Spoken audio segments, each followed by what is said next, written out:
आज मला झाले महादेवांचे दर्शन। वरतून कोपरगावात पुन्हा एकदा एवढी गर्दी कशासाठी तुम्हाला सांगतो। नमस्कार मित्रांनो, आपलीच हवा व्लॉग्समध्ये सकाळी सकाळी वाहणे घाटावर गेलो आणि मग काय बाप्पांचे विसर्जन केले आणि नंतर संध्याकाळी गेलो ओम्यासोबत कोपरगावमध्ये विसर्जन सोहळ्यासाठी। गेल्या गेल्या भाऊंचा डान्स बघितला आणि नंतर गेलो मुंबादेवी तरुण मंडळाच्या तिथे ढोल ताशा स्पर्धाचे प्रथम विजेता ते पण एकदम भारी वाजवत होते। नंतर मग काय आपल्या हिंदूवाड्याकडे गेलो तर हिंदूवाड्याची पण हवा वेगळीच राहते।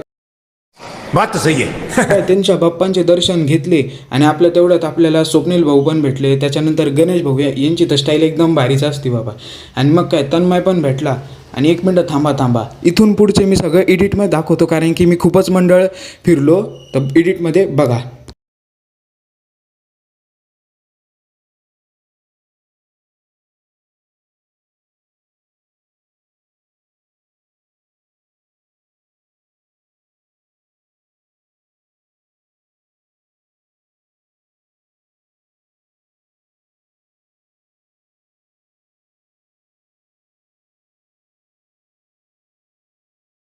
नमस्कार मित्रांनो, तर आत्ताच आपण विसर्जनाच्या कार्यक्रमाला जाऊन आलोय। तर सगळ्या आपण मंडळाच्या गणपतींचा व्हिडिओ काढलेला आहे, तर सगळे कव्हर केले व्हिडिओमध्ये। तर समजा कोणत्या मंडळाचा हुकला असेल व्हिडिओ तर तुम्ही मला मेन्शन करू शकता आपलीच हवा व्लॉग्स या आयडीवर आणि फॉलो करा आपलीच हवा व्लॉग्सला।